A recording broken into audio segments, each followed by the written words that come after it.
ask you about a constituency that may have be interested in you. You told Time magazine, you said, I have hedge fund guys that are making a lot of money that aren't paying anything.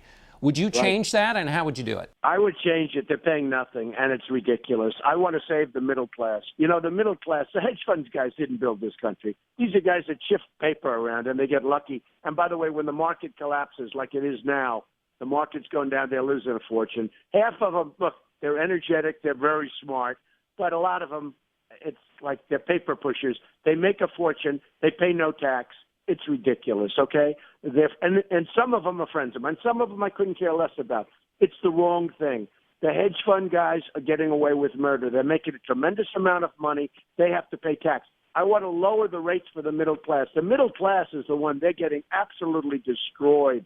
This country won't have a middle class very soon. I want to ask you about this question about your conservatism. There's been some people who wondered what you are, and Jeb Bush has basically spent the week saying you're not a conservative. So prove him wrong.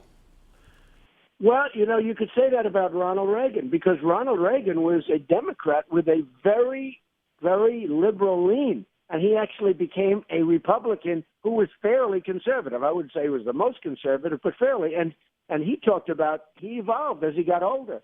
And I have also. And don't forget, when you label me, I was never a politician.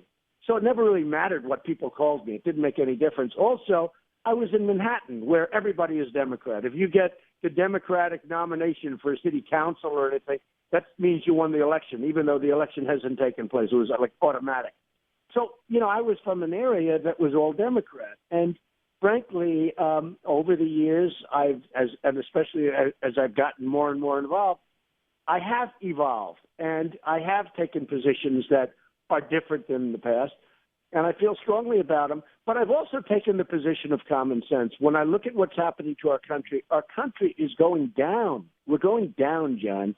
And I'm going to make this country great again. I'm going to do the right thing for the country. All right. Well, we'll look forward to catching up with you out on the campaign trail, Mr. Trump. Thanks so much for joining us. Thank you very much, John.